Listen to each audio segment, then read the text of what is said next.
1450.com.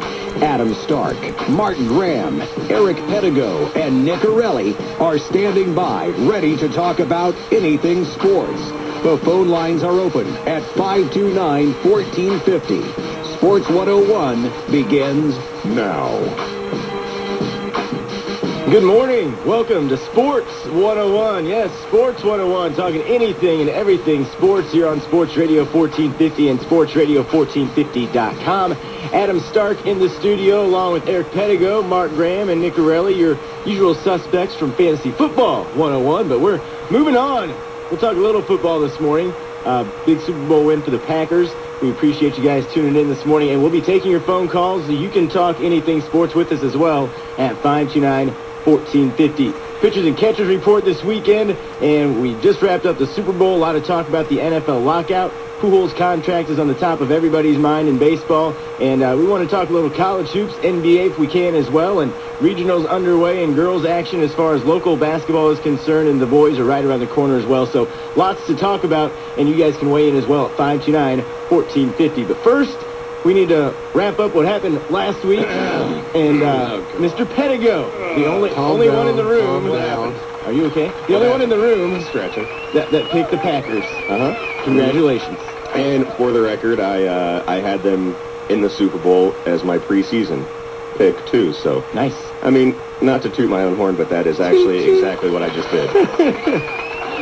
Well, and you know what? You know what? We talked a lot about the reason that we all picked the Steelers was experience. Yeah. And at the start of the game especially, it was a complete role reversal. The Packers looked like they'd been there 1,000 times, and it was turnovers that cost the Steelers the game. 3 turnovers turned into 21 points, ball game. What did I say? It was everybody was all about Rodgers, and he had a fantastic game. But that Packers defense, that's what I've been talking about all year. That Packers defense is so sick, and they came up big when it mattered. Caused that big fumble. Clay Matthews caused that big fumble that kind of sealed the deal. But I have to give Nick credit too. You know, I did my Super Bowl show on my website last Saturday, and Nick called in and changed his pick to the Packers. So technically, Nick had Packers. And he found the applause button. Yeah. What else did Nick say? Who did Nick say was going to be the MVP? Oh, Aaron Rodgers. And who did Nick say was going to have a big game? Greg Jennings. That's right. No, you killed it. Yeah, Nick said changed his mind. Packers win. Rodgers MVP, but look out for Jennings to have a huge day. So he really nailed it. So another round of applause for Nick. Okay. All right, if you insist. That's a good one. Wow. Do we need to get another one for Mark? Because he actually kicked out all of our tails in the Gridiron Fantasy League as far as the Super Bowl and the playoffs were concerned. Yes, he did. What did you end up with, Mark? Do we?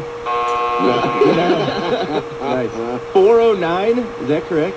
409. 409, and what percentage was that nationwide? 84. Nice. Good God. Yeah, so that's incredible. I mean, yeah, that's pretty good, man. I think we all did pretty well, to be honest with you. Yeah, I finished in the 77th percentile. You made a big jump the last 2 weeks. Yeah. There. I got 100 points last week, but finished at 372. But you finished in the top half. I mean, there's top a lot 68, of people that play this. 68 percentile. So we all did pretty well. Not too shabby. I did finish 50th, though, out of 80 in that other league that I was in. Ooh, not too good. Yeah. Well, it was the first time for that. Well, you know, change things around. I think you're going to have to predict the future more. I think I wanted points early, but I needed more late. I only had 4 guys playing, in the Super Bowl. That's the key to a league like that is you have to get guys. You have to guess the Super Bowl and get a bunch of those guys on your team with a few extras. Yeah.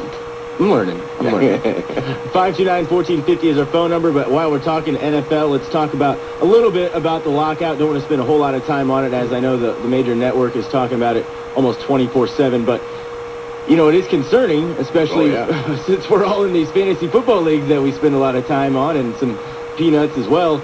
I want to have a 2011 football season. What are you guys hearing?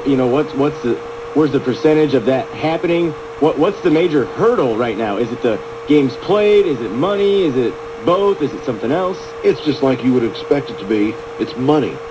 The owners want an additional $1 billion in credit taken right from the top before anything's split up. You've got to be kidding me. They already get one. That's right. They already get one. They want the second $1 billion. And then, of course, the players want a 50-50 split. Well, the owners claim, well, we can't do that. Oh, we're losing money. So the players are wanting to see the books. Well, of course, the owners aren't going to do that at all. As far as the 2 games extra, that's really a minor point. That's just thrown out there to kind of throw you, me, and the Joe fan off the guard. They want, like I said, the owners want a bigger cut, and they're just going to they're going to make. Listen, they're going to make right now. I forgot what the amount was. It was some staggering amount, even if they don't play next year, from TV revenue. And so the owners aren't exactly going to cry if there's a no season, or if at least it's late. The players, on the other hand, are going to have it a little bit more rough. The players also want a little bit more into the pension for the older players. We've gone through that like 4 or 5 years in a row now. But the main thing is the owners wanting that extra billion. And it's just, I tell you right now, I just can't see the players ever agreeing to that. This is absolutely ridiculous. I mean, honestly, there are 32 owners, and there are 1,600 players. You know, so the balance is so just out of whack. And these owners, the bad thing is the players get the bad rap usually for things like this. They're like, oh, these spoiled players, these millionaires just want more money. Well, yeah, but they're trying to take it from the billionaires who they earn it for, so that's not that bad. And, you know, it's a $9 billion a year industry. I mean, that's a lot of people can get rich with $9 billion. And right off the top, already owners are taking $1 billion before they even start divvying anything up. So they're already getting kind of a bigger chunk than they should. And, you know, I'm looking, I'm like, well, NFL didn't go broke this year. They didn't have that extra $1 billion this year, and I think they did fine. So I'm trying to figure out why in the world owners would think that they needed even more money. And now the players are saying, well, let's just go 50-50. And owners are, no, that's no good either. Let's just call off talks.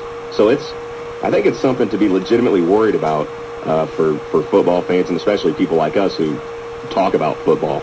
You know, if football is struggling that bad, we all know they're not. They out and make, as far as money, baseball and NBA combined. Yeah. If they really want to worry about it, then quit having jets fly over a stadium with the roof on and $450,000. Quit paying rookies $50 million. See, that's another thing that as it's kind of a sticking point also. They want a salary cap or a limit on rookies, and I think it's a great idea. Yeah, you start giving these guys coming in millions upon millions, and then they get to the game and they can't hardly walk and chew gum at the same time. I'm with you there. And meanwhile, he had the banged up veteran not making anything. Exactly. And the guy with the concussions that got put out of the league early, not getting the kind of care he should get. But Jamarcus Russell gets like $60 million. Oh, jeez. Well, and what about if they do go to 18 games? Is that a big concern for the players? Obviously, it's more wear and tear. Do they deserve more money then if you add 2 more games? Should there be another bye week if you add 2 more games? Aren't the owners still going to make more money, though, if there's 2 more games? Absolutely. The owners will make more money if they have 2 more regular season games. And I can see why the players say, listen, if you're going to do that, you've got to expand the rosters, because you had an extra 2 games in the season. Those guys are getting hurt starting at week 10 on. If you look it up, that's when most of the injuries occur, because these guys starting to wear down. You get another 2 games, you're going to have more problems. Add the 8 roster spots and cut out at least 1 or 2 of the preseason games. Then the players might go for it. Well, I don't want to see replacement players, that's for sure. No. Well, but hold on. I'm not sure that replacement players wouldn't be so bad. I mean, this is the NFL. What was the CFL for that? A lot of guys, yeah, I know, but a lot of guys, I mean, look how many guys have come out of, like, Arena or the CFL and actually made names for themselves. I mean, look at Warner. Look at Brady, who was a 6th-round draft pick. You know what I mean? Some of these guys who don't show up on the radar early are actually skilled enough to play in the league, but, you know, because of maybe some bad breaks or who they're kind of surrounded by in their career coming up, they don't get that opportunity to show what they can do. So I think the NFL is kind of a rare thing where there are actually players not in the league that we've never heard of that could come and make a difference and actually make a name for themselves in the league.